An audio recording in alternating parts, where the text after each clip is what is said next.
जय बोलो देवादिदेव 1008 श्री भगवान महावीर स्वामी की जय जय जय। अहिंसा परमो धर्म की जय जय जय। परम पूज आचार्य गुरुवर श्री विद्यासागर जी महाराज की जय जय जय। बोले परम पूज मुनि श्री प्रमाण सागर जी महाराज के, मुनिवाले श्री निर्वेक संधान सागर जी महाराज के नमस्ते।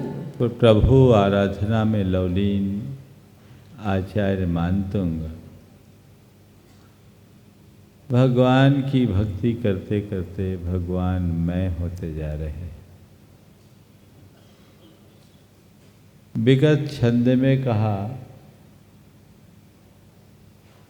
कि भगवान आपके संस्तवन से जन्म जन्मांतरों के बंधे हुए पाप क्षण भर में विनष्ट हो जाते हैं। आप पाप विनाशक हो। अब वे कहते प्रभु आपकी महिमा तो अचिंत है, आपके विषय में मैं क्या कहूँ। संस्तवन तो बहुत दूर की बात है। आपका नाम लेने मात्र से सबका काम हो जाता है।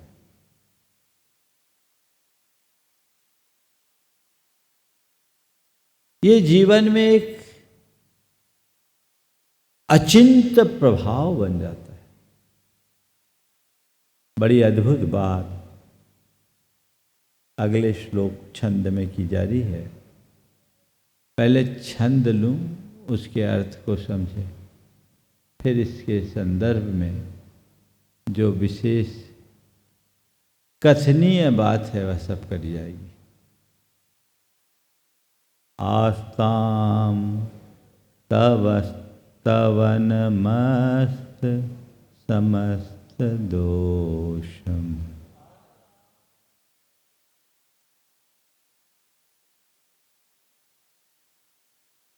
आस्ताम तव स्तवनमस्त समस्त दोषम।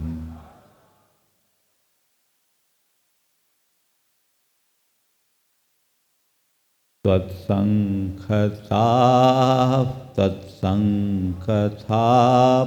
जगतां दुरितानि हन्ति।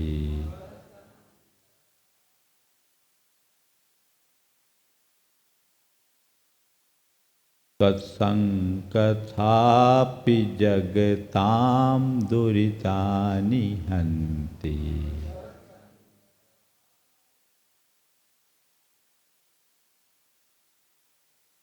दूरे सहस्र किरणः कुरुते प्रभैव।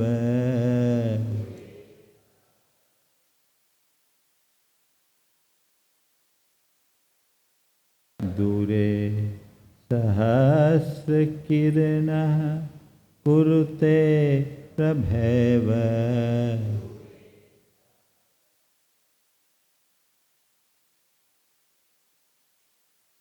पद्मा करे सुजल जानि विकास भांजी।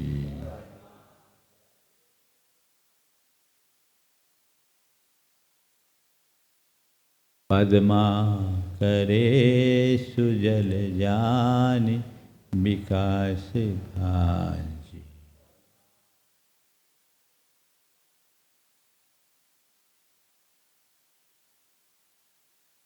कह रहे हैं हे भगवान, तौ अस्त समस्त दोषम स्तवनम। अस्त समस्त दोषम, सब दोषों से रहित। तव स्तवनम, आपका स्तवन। दूरे आस्ताम, दूर रहे। एक तरफ आपका दोष रहित स्तवन तो अलग ही बात है। आस्ताम, दूरे आस्ताम, दूर रहे। तत्संकथापि, तत् आपकी कथा, आपका नाम स्मरण भी, आपका नामोल्लेख भी, आपका नामोच्चार भी, आपका नाम सुमिरन मात्र भी जगताम प्राणियों के दुरितानि हंति, पापों को नष्ट कर देता है। दोष रहित स्तवन की बात तो बड़ी दूर रहे, आपका नाम स्मरण मात्र भी प्राणियों के पापों को नष्ट कर डालता है। यानी आपके नाम लेने मात्र से पाप कट जाते हैं। फिर उदाहरण कितना अच्छा है, दूरे सहस्त्र किरणः प्रभैव कुरुते पद्माकरेषु जलजानि विकास भांजी प्रभा एव कुरुते। सहस्त्र किरणा दूर है, दूरे, सूरज तो दूर रहे, पद्माकरेषु सरोवरों में, जलजानि यानी कमलों को, विकास भांजी यानी खिलाने का काम, प्रभा एव कुरुते यानी उसके किरणें ही कर देती है। हम लोग जानते हैं कि सूर्य के उगने से कमल खिलते हैं, सूर्यास्त होते ही वो मुखलित हो जाते हैं। तो कमलों के खिलने में सूर्य की बड़ी भूमिका होती है। तो कह रहे सूरज आके थोड़ी खिलाता है, सूर्य तो दूर है, लेकिन दूर रहने वाले सूर्य की किरणों से ही कमल खिल जाते हैं। ये तो उसका सामान्य अर्थ हुआ। बहुत कुछ इसमें अर्थ निकलता है। सबसे पहले जो इसकी पहली पंक्ति, उसका एक नया अर्थ भी निकाला जाता है। तव स्तवनम अस्त समस्त दोषम आस्था। आपका स्तवन करने से सारे दोष अस्त हो जाते हैं। ये भी अर्थ निकाला जा सकता है। और दूसरा जो मूल अर्थ भी हमने निकाला, उसमें एक रूपकात्मक प्रतीक भी दिखता है। वो प्रतीक दिखता है कि भगवान सूर्य दूर है, उसके किरणों से भी सरोवरों के कमल खिल जाते हैं।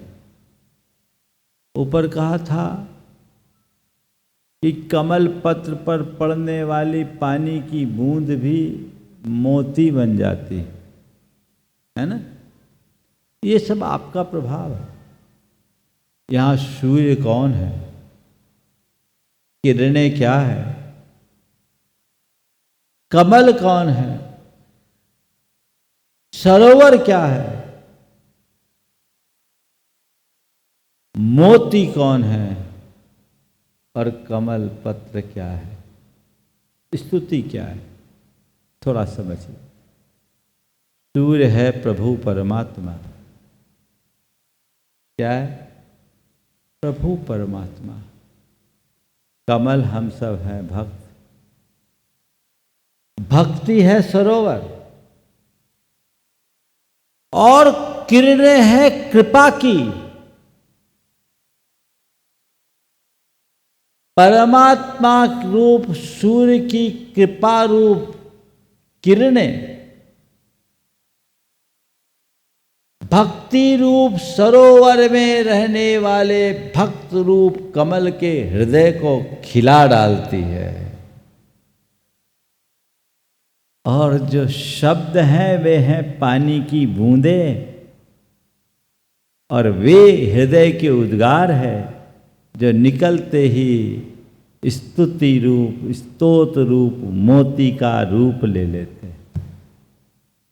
अभी आचार्य कह रहे हैं कि भगवान सब दोषों से रहित स्तवन करना हर किसी के वश की बात नहीं है।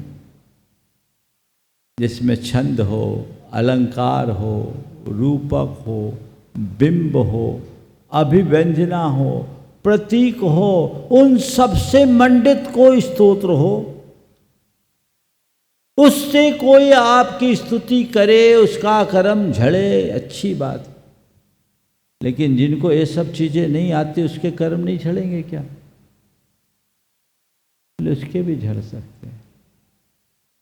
ये सब बहुत दूर की बात है। आपका नाम स्मरण मात्र भी संसार के प्राणियों का पाप नष्ट कर देता है। अब यहां सवाल उठता है, भगवान का नाम लेने मात्र से कर्म कैसे कटेंगे? कोई त्याग करो, कोई तपस्या करो, तो फिर भी समझ में आता है केवल नाम ले लो। तो केवल नाम लेने मात्र से कर्म कैसे कटेंगे? एक बार मुझसे किसी ने सवाल किया कि भगवान का नाम लेने से कर्म कटते हैं,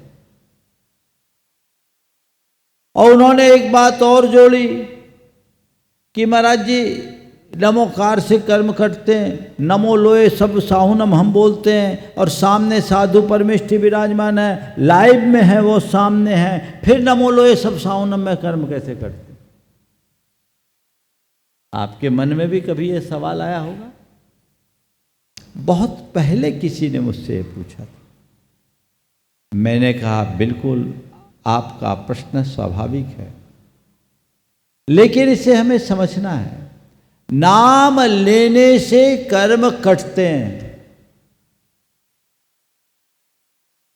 पर नाम लेना कोई सामान्य बात नहीं है।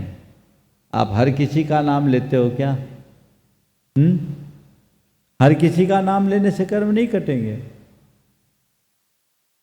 हर किसी का नाम लेने से कर्म नहीं कटते, भगवान का नाम लेने से कर्म कटते हैं।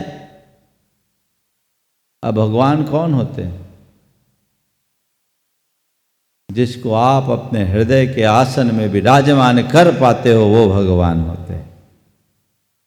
जिसे आपने अपने हृदय आसन में विराजमान कर लिया, उसी का नाम लिया जाता है। और जब उसका नाम लेते हैं तो हमारा मन विशुद्धि से भर उठता है, और जब हृदय में विशुद्धि होती है तो हमारे अंतःस्रावी ग्रंथियों में परिवर्तन आता है, उसका स्राव बदलता है, और उनके स्राव बदलने से हमारे शरीर के रसायनों में परिवर्तन आता है। शरीर के रसायनों में परिवर्तन आने से कर्मों के रसायनों में परिवर्तन आता है, और कर्मों के रसायनों में परिवर्तन होने से बंधे हुए कर्म आत्मा से विलग होने को बाध्य हो जाते हैं। वो बाध्य होंगे। ये चीजें एक दूसरे से जुड़ी हुई। भाव विशुद्धि से भरकर नाम लेते हैं, और जिनके प्रति हृदय में प्रगाढ़ अनुराग होता है उसी का नाम लेते हैं। केवल नाम लेने से काम नहीं होता, हृदय में बिठाल दो फिर नाम लो। अब अरहंत अरहंत जपने से नाम कर्म कटते हैं, लेकिन किसी के पति का ही नाम अरहंत है तो उसका नाम जपने से थोड़ी कटेगा। बोलो हाँ? अब अरिहंत प्रभु को याद करना और किसी का पति अरिहंत है उसका नाम लेना, दोनों में समानता है क्या? हाँ? फिर मतलब क्या हुआ? नाम अपने आराध्य का नाम, अपने इष्ट का नाम, तो इष्ट और आराध्य का नाम लेने का अपना प्रताप होता है, और इस नाम से भी कर्म कटते हैं। तो प्रभु आपका नाम भी पापों का प्रणाशक है। एक आदमी ने फोर्ड कार खरीदी। क्या खरीदी? Ford car. फोर्ड कंपनी की कार उस समय बहुत विशिष्ट कार मानी जाती थी। फोर्ड कार खरीदी, शोरूम से निकाला, और 5 किलोमीटर में कार बंद हो गई। 5 किलोमीटर में कार बंद हो गई। चेक किया गया कि भाई क्या बात है, सारे इंजीनियर्स ने चेक किया, कार में कोई खराबी नहीं, तो कार ऑटोमेटिक बंद कैसे हो गई? पूरी छानबीन की तो पता लगा कार में तो फ्यूल डाला ही नहीं था, कार में तेल डाला ही नहीं। तब फिर सवाल खड़ा हो गया कि भैया ये बिना फ्यूल के 5 किलोमीटर चल कैसे गई? बिना फ्यूल के 5 किलोमीटर चल कैसे गई? तो कंपनी वालों ने कहा इतना तो नाम से ही चल जाती। तो भगवान का नाम लेने से भी इतना काम हो जाता है, बशर्ते श्रद्धा से आपूरित होकर नाम ले। मन को पूर्णतः श्रद्धा पूरित करे, फिर नाम लेंगे तो जरूर काम होगा। और ऐसे ही ऊपरी ऊपरी मन से नाम लो तो थोड़ी काम होने वाला है। जो श्रद्धा सभर होकर भगवान का नाम लेता है उसके कर्म कटते ही हैं। कर्म काटने का सबसे सरलतम उपाय है ये, सबसे सरलतम उपाय। आपसे त्याग तपस्या नहीं हो सकती, कोई चिंता नहीं। आप व्रत उपवास नहीं कर सकते, कोई परवाह नहीं। आप दान धर्म नहीं कर सकते, कोई फिक्र नहीं। भगवान का नाम भर ले लो, तुम्हारा काम बन जाएगा।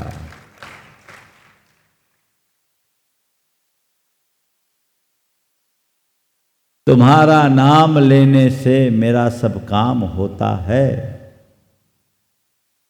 तुम्हारा क्या बिगड़ता है, मेरी किस्मत सुधरती है। किसी की पंक्तियां, तत्संकथापि जगताम दुरितानि हन्ति।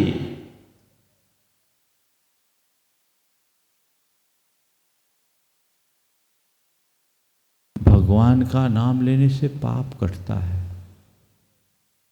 देखो, भगवान का नाम लेने से हमारे साथ एक ही काम नहीं होता,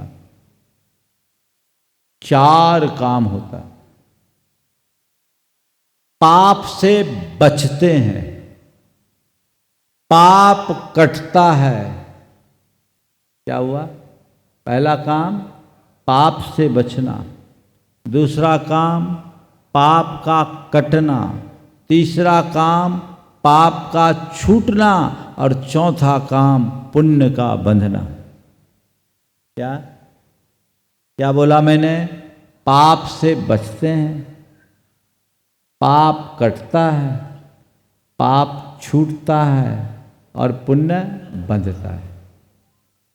कैसे बचते हैं पाप से? भगवान का नाम लेने से पाप से कैसे बचते हैं बता दूं? अब बताना ही पड़ेगा महाराज, हम आए इसीलिए।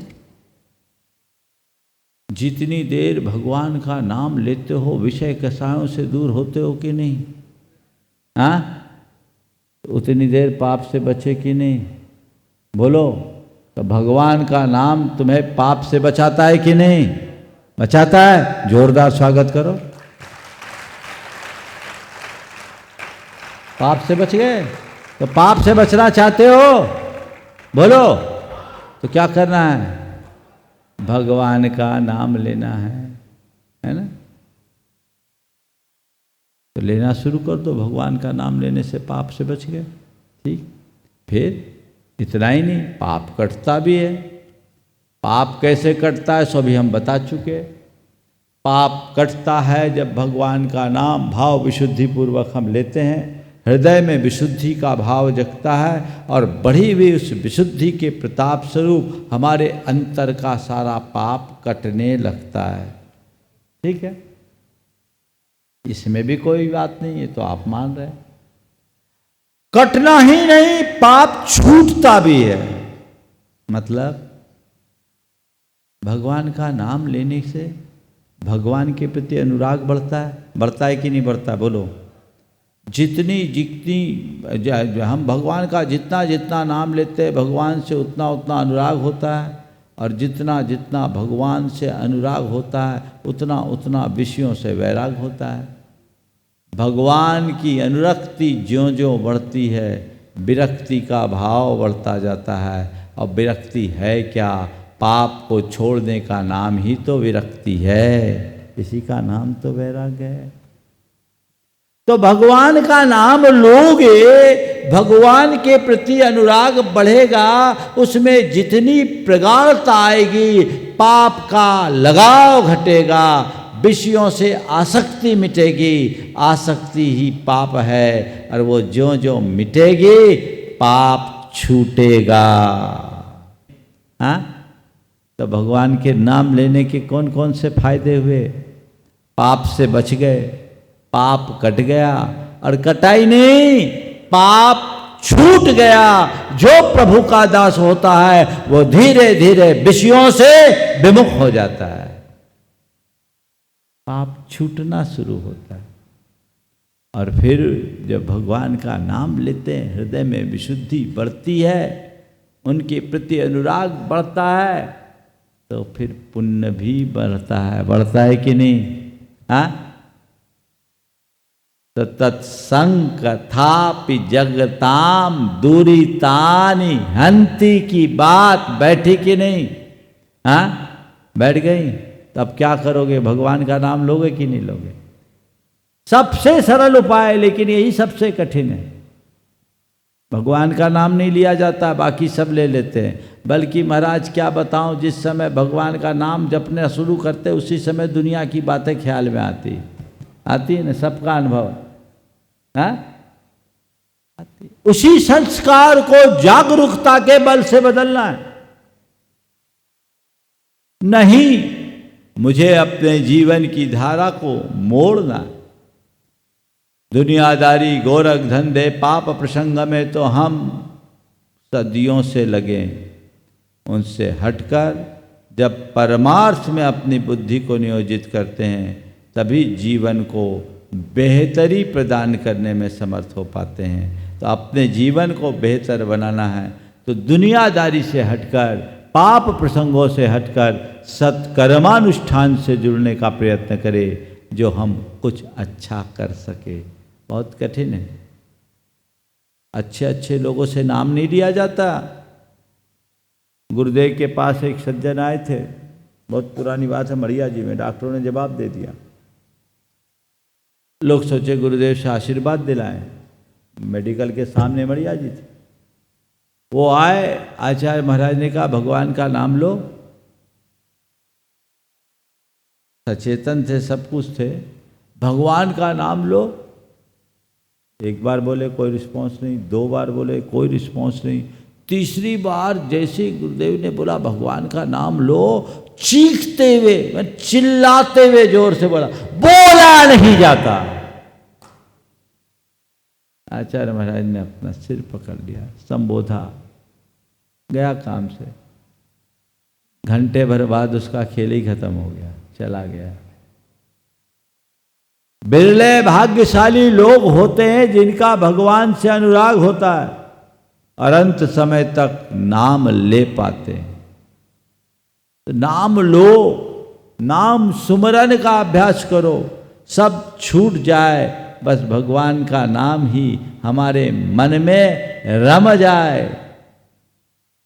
देखो हमारे देश में एक परंपरा है, नोट गिनते हैं ना, तो शुरुआत कैसे करते? राम, एक को राम बोलते, राम, फिर 2 3 4 5। महाजन लोग पहले ऐसे ही करते थे। अब आजकल के लोगों की कहानी,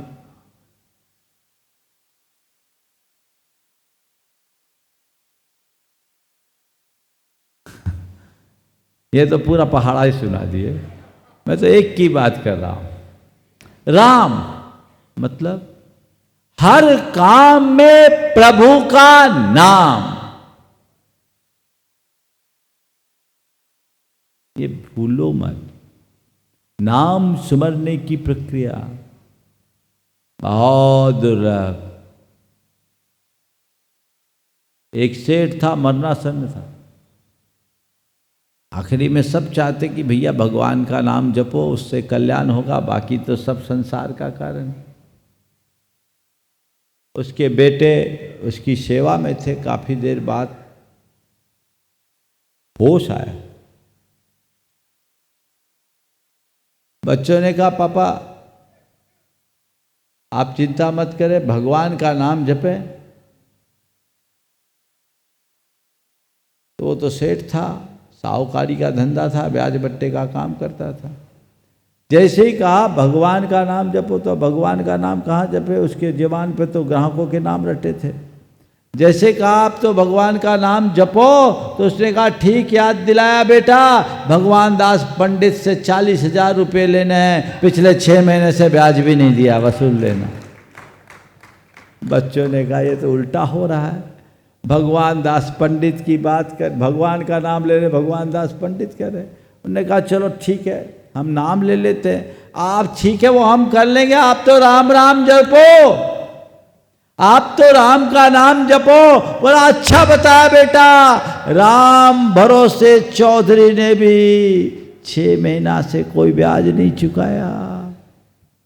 अब ऐसों को क्या बोले, जिनको भगवान की जगह भगवान दास पंडित नजर आए और राम की जगह राम भरोसे चौधरी दिखे, वो तो राम ही भरोसे है। अभ्यास बनाइए, नाम स्मरण का अभ्यास बनाइए। ये जितना आप बनाओगे अंत में वही काम में आएगा। शास्त्रों के अनुसार अच्छे अच्छे ज्ञानी मुनियों को भी अंत में भगवान का नाम बहुत दुर्लभ होता है। इसलिए जीवन भर जो ये अभ्यास रखता है वही अंत में कर पाता है। अतः तत्संकथापि जगताम दुरितानि हंति की उक्ति को याद करो, इसे अचिंत फलदायी मानो। हम लोग जिन सहस्रनाम स्तोत्र पढ़ते हैं, सहस्रनाम में है क्या, भगवान का नाम ही तो है। ये नाम स्तवन, नाम सुमरण का सबसे श्रेष्ठ आधार आलम्बन है, कर्म काटने का माध्यम। पाप से बचना, पाप काटना और पाप से छूटना या पाप को छोड़ना चाहते हो तो भगवान के नाम का स्मरण करना शुरू कर दीजिए। आचार्य मानतुंग हमें यही सलाह दे रहे हैं। कदाचित लोग पाप से बचने के लिए या पाप काटने के लिए तो फिर भी भगवान का नाम ले लेते हैं, लेकिन ये बहुत नीचे की बात है। इसका असली फल तो पाप से छूटना है। एक बार पाप से छुटकारा पा गए तो जीवन का उद्धार हो गया, क्योंकि हमारा समग्र जीवन पाप पंख में डूबा हुआ है। उससे ऊपर उठे और अपने जीवन की दिशा को सुनिश्चित करे, जो हमारे जीवन को बेहतर बना सके और हम कुछ अच्छा कर सके। एक अच्छा प्रसंग याद आ गया। एक संत थे, दयालु प्रकृति के थे। वे अपने घोड़े पर सवार होकर कहीं जा रहे थे। रास्ते में एक राहगीर ने उनसे लिफ्ट मांगी। कृपा बत्सल होने के कारण उन्होंने घोड़े को रोका, अपने साथ उसे भी बिठा दिया। उसने कहा महाराज आप तो साधु संत हो, ये घोड़ा ओला से आपका क्या प्रयोजन, हम गृहस्थों के काम किए, आप घोड़ा हमें दे दो तो कितनी बड़ी कृपा होगी। संत ने मुस्कुराते हुए कहा ठीक है मैं घोड़ा तो दे दूंगा, लेकिन एक शर्त है। बोले क्या? बोले यहाँ से जहाँ तक तुम्हें जाना है 3 मील दूर मेरा आश्रम है, तुझे 3 मील तक राम राम जपना होगा। तो राम राम जपेगा तो मैं घोड़ा दे दूंगा। बोले दे दोगे? बोले हाँ दे दूंगा, संत का वचन, एक बार कह दिया सो कह दिया। पर ध्यान रखना बेटा, राम राम जपना है, एक पल के लिए भी छूटना नहीं चाहिए। उस भगत ने कहा अच्छा फंसाया है भोले बाबा को। 3 मील कितनी देर लगेगी इस घोड़े को जाने में? 5 मिनट में पहुंच जाएगा, और इतनी देर तो राम राम जपना है। अब वो घोड़े पर सवार हुआ। अब दिमाग में एक फितूर खड़ा हो गया, ये बाबा घोड़ा तो देगा, लगाम देगा कि नहीं? घोड़ा तो देगा, लगाम देगा कि नहीं? घोड़ा देगा, लगाम देगा कि नहीं? घोड़े की बात हुई, लगाम की तो बात हुई नहीं। घोड़ा देगा, लगाम देगा कि नहीं? राम राम राम राम राम राम। घोड़ा देगा, लगाम देगा कि नहीं? राम राम राम राम। घोड़ा देगा, लगाम देगा कि नहीं? ये दिमाग में फितूर निरंतर चलता रहा। उसने सोचा हद हो गई, इतनी माता पच्ची करने से क्या फायदा, पूछ ही लेता हूं ना। घोड़ा तो दोगे, लगाम दोगे कि नहीं? बाबा घोड़ा दोगे, लगाम दोगे कि नहीं? बाबा पीछे मुड़ते हुए कहा, बच्चों अब न घोड़ा मिलेगा न लगाम, क्योंकि तुमने हमारी शर्त तोड़ दी।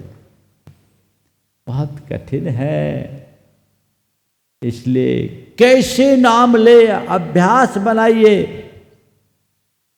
मन जब उस समय इधर उधर जाने लगे तो अपने मन से कहिए, देख तेरी सब बातों को मैं सुनूंगा, पर अभी तेरी कोई बात सुनने वाला नहीं हूं। इस समय मैं तेरी कोई सुनवाई नहीं करूंगा। इस समय मैं प्रभु का आराधन कर रहा हूं। इस समय मैं नमोकार मंत्र जप रहा हूं। इस समय तुझे मेरी सुननी होगी। मन रिवर्ट आएगा, आपका मन जाता है, मन को लौटाइए, आप मन के साथ मत भागिए। और मन से कहिए कि यदि मैं जाप के लिए बैठा हूं तो इस समय केवल जाप ही करूंगा। और रुचि पूर्वक किए गए काम में मन स्थिर होता है और अरुचि के काम में मन भटक जाता है। अब बताओ, अभी आप लोगों को प्रवचन सुन रहे हो, मन लगा हुआ है कि इधर उधर जा रहा है?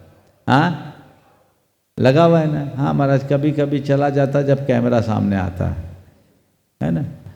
लेकिन अभी आपका मन लगा है, क्यों? क्योंकि आप रुचि पूर्वक सुन रहे हो, इसलिए। तात्पर्य यह है कि मन वहीं लगता है जहां आप लगाना चाहते हो।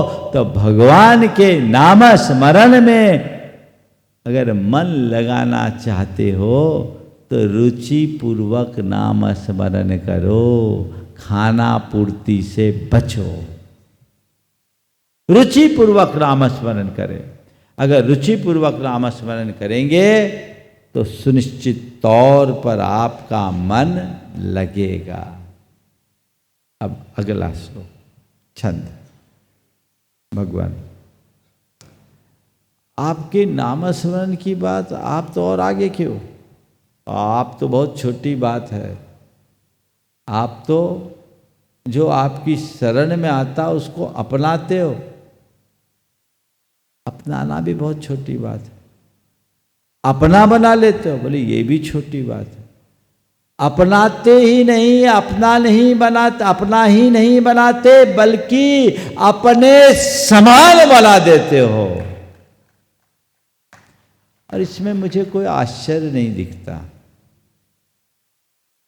क्यों नहीं दिखता? क्योंकि ऐसा होना ही है। बना देते हो, इसमें कोई आश्चर्य नहीं। आपकी शरण में आने के बाद कोई आप जैसा न बने, इसमें आश्चर्य है। पारस मणि के संसर्ग में आने वाला लोहा सोना बने, इसमें क्या आश्चर्य है? क्या आश्चर्य तो तब है जब लोहा सोना न बने। देखिए कितनी प्रेरक बात अगले छंद में कही जा रही। नातद्भुतं भुवन भूषण भूतनाथ।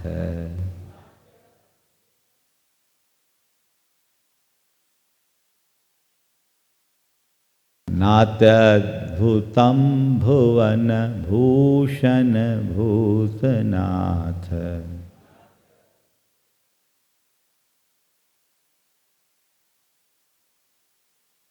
त्वत्संकथापि जगतां भूतैर्गुणैर्भुवि भवन्तमभीष्टुवन्तः।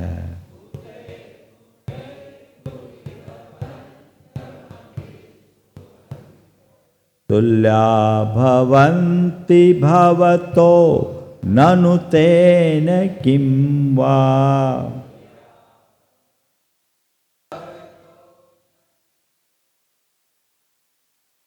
तुल्या भवन्ति भवतो ननु तेन किं वा।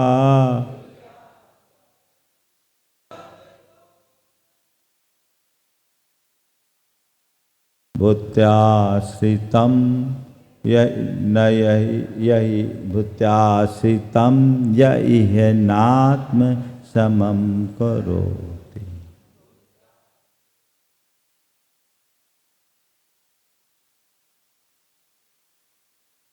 हे भगवान, न अति अद्भुतम, इसमें कोई अद्भुत आश्चर्य नहीं है। क्या?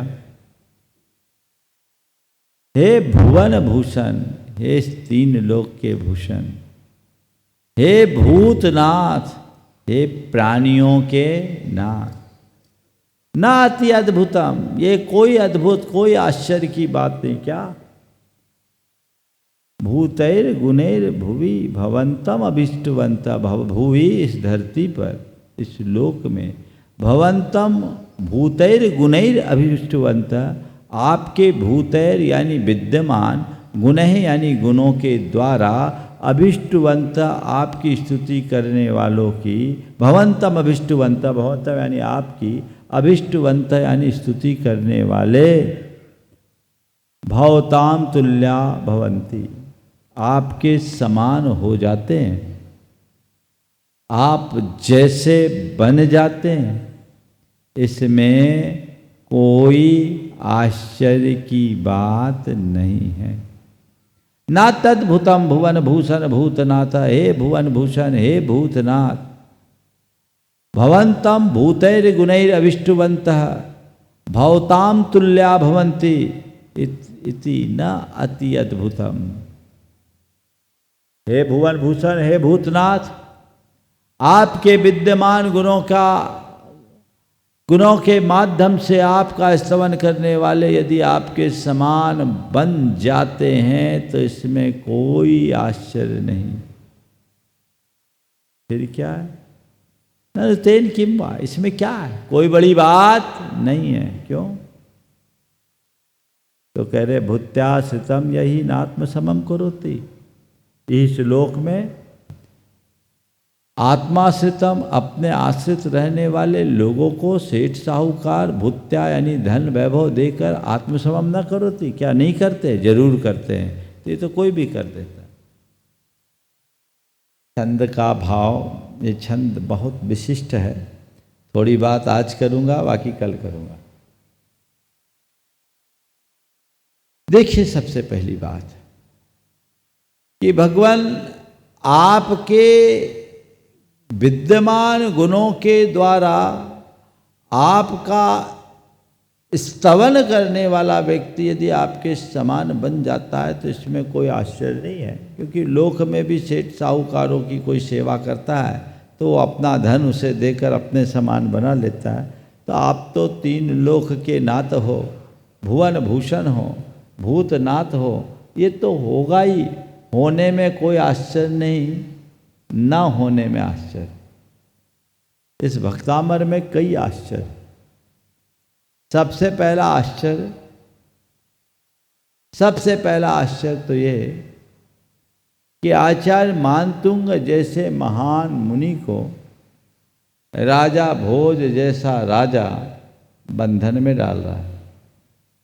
ये आश्चर्य है। दूसरा आश्चर्य, बंधन में डालने के बाद भी वे अपने बंधन की परवाह नहीं कर रहे हैं। ये दूसरा आश्चर्य। तीसरा आश्चर्य, उस बंधन में भी वे भगवान का स्तवन कर रहे हैं। ये भी आश्चर्य है ना।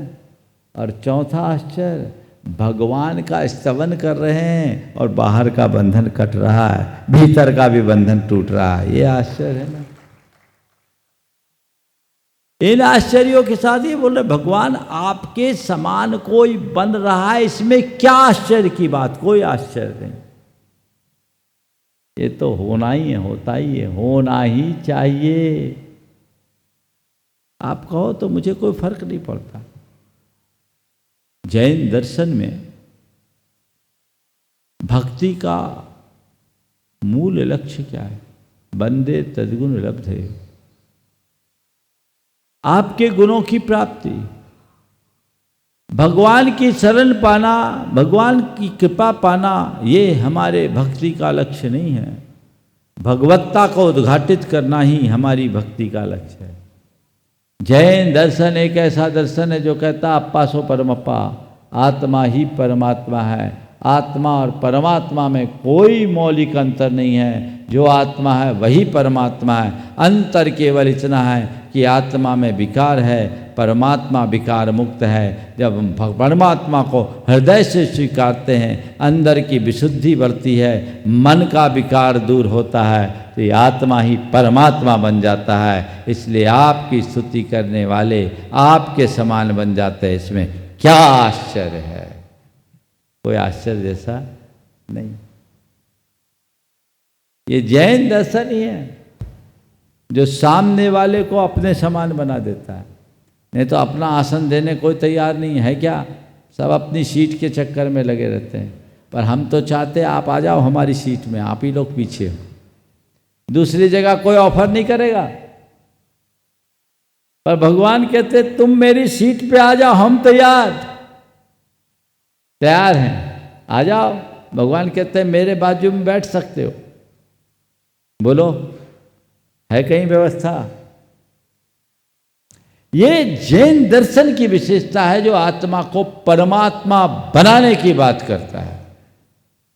आत्मा को परमात्मा से मिलाना बहुत बड़ी बात नहीं, आत्मा को परमात्मा बनाना ही असल बात है। तो आत्मा को परमात्मा बनाओ। ये कितना उदार मार्ग है जैन धर्म का, जिसके अंदर उदारता होती है वो ऐसा ही करता है। मैं एक बड़े श्रेष्ठी के प्रतिष्ठान में गया, बड़ा उद्योग था। उन्होंने उस दिन अपनी पूरी फैक्ट्री को बंद किया, 6 घंटे तक सारा काम काज बंद। उनने अपने हर लेवल के स्टाफ को बुलवाया, प्रवचन कराया। नाम नहीं ले रहा हूँ उनका, नाम के लिए वो मना करते इसलिए। और जब सबके बीच बुलाया, महाराज इन सबको आशीर्वाद दे दो। मैंने आशीर्वाद दिया। मैंने सहज ही पूछा, ये बताओ आप इनके बारे में क्या चाहते हो? मैंने छूटते ही कहा, महाराज सब मेरे जैसे बन जाए ऐसा आशीर्वाद दे दो। सब मेरे जैसे बन जाए ऐसा आशीर्वाद। कौन उद्योगपति चाहता है कि उसके 4th ग्रेड का कर्मचारी भी उस जैसा बन जाए? लेकिन जिसका हृदय विशाल होता है वह कुछ ऐसा ही सोचता है। समझ गए? तो नाति अद्भुतम, इसमें कोई अद्भुत बात नहीं, कोई आश्चर्य की बात नहीं। 5 मिनट और लगेंगे। इसमें कोई आश्चर्य की बात नहीं, इसमें कुछ अद्भुत नहीं है। ये तो है ही, ना हो तो आश्चर्य। आप लोग पूजा बोलते हो तो पूजा में आप लोग बोलते हो अपनो विरद निहार के कीजे आप समान, है ना? बोलते हैं यों विरद आप निहार स्वामी, दीजिए शिवनाथ जी। ये बोलते हैं मेट जामन मर। ठीक। और आलोचना पाठ में प्रभु अपनो विरद निहारो, और प्रभु अप मेरे अवगुण न चितारो, प्रभु अपनो विरद निहारो। ये 3 जगह आप लोग विरुद्ध शब्द का प्रयोग करते हैं। विरुद्ध विरद एक अर्थ में। इसका मतलब क्या होता है जानते? विरद या विरुद्ध का मतलब होता है गुडविल, ख्याति, पहचान या प्रतिष्ठा। क्या है? आपकी गुडविल क्या, आपकी ख्याति क्या, आपकी पहचान क्या है, किसमें आपकी प्रतिष्ठा है, विरुद्ध है।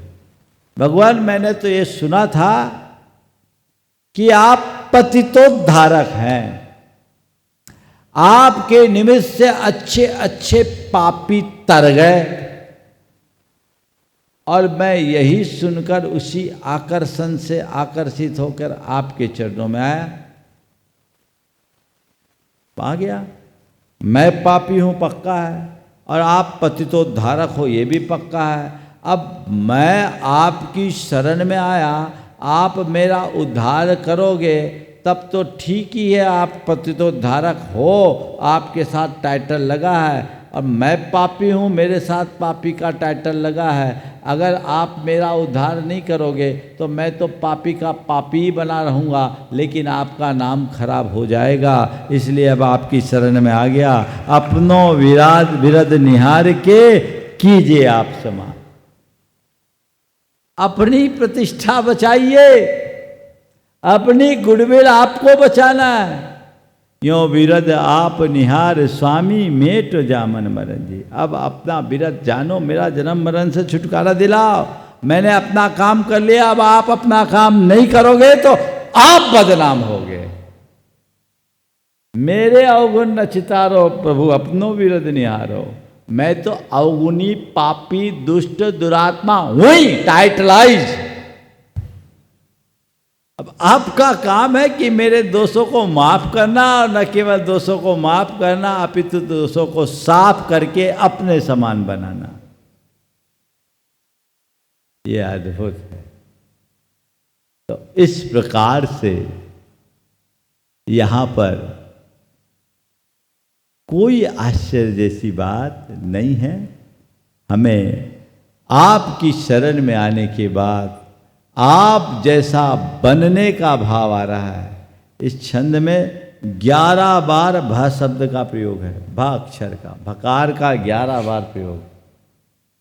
कल बताऊंगा ये भकार किस किस अर्थ में लेंगे। भ से भगवान भी होता है, भ से भंते भी होते। ये भ 11 बार मैंने देखा है ना, 11 बार भ है। 11 की चर्चा कल करूंगा, आज समय हो गया है। बोलिए परम पूज्य आचार्य गुरु श्री विद्यासागर।